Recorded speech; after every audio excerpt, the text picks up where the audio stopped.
اسلام ما دین برتر است، پیغمبرش بهترین عالم است.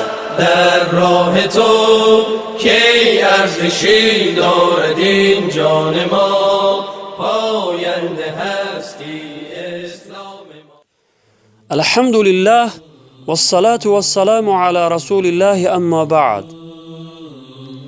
از حضرت ابو هریره رضی الله عنه روایت است که پیامبر خدا صلی الله علیه و سلم فرمودند: هرگز صدقه از مال کم نمی کند و یقینا خداوند در برابر گذشت بنده اش عزت او را زیاد می کند و هر بنده ای که به خاطر رضای خداوند تواضع کند، یعنی فروتنی و شکست حالی نشان دهد و متکبری نکند، خداوند عزوجل مقام و مرتبه او را بلند می گرداند.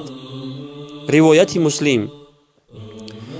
البته صدقه دادن در مال انسان نقص و کمی را نمی آورد، بلکه خداوند به سبب صدقه دادن مال انسان را زیاد می کند و در آن برکت می دهد و همچنین فروتنی و شکست حالی قدر و منزلت انسان را پس نمی کند، بلکه مقام و مرتبه انسان فروتن را بلند می کند و او را خداوند عزت می دهد.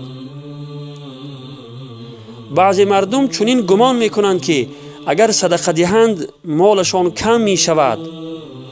همان لحظه صدقه دادن کمبودی های خود را فکر می کنند که برای راهکرا، برای نان، برای این و آن پول درکار است که اگر صدقه کنم خودم محتاج می شوم. ولی این وسوسه های شیطان است که انسان را از فقیر و نادار شدن می ترساند، چطوره که خداوند در آیه 268 سوره بقره می فرماید: استعیذ بالله الشیطان یعیدکم الفقر و یأمرکم بالفحشاء والله یعیدکم مغفرة منه و فضلا والله واسع علیم.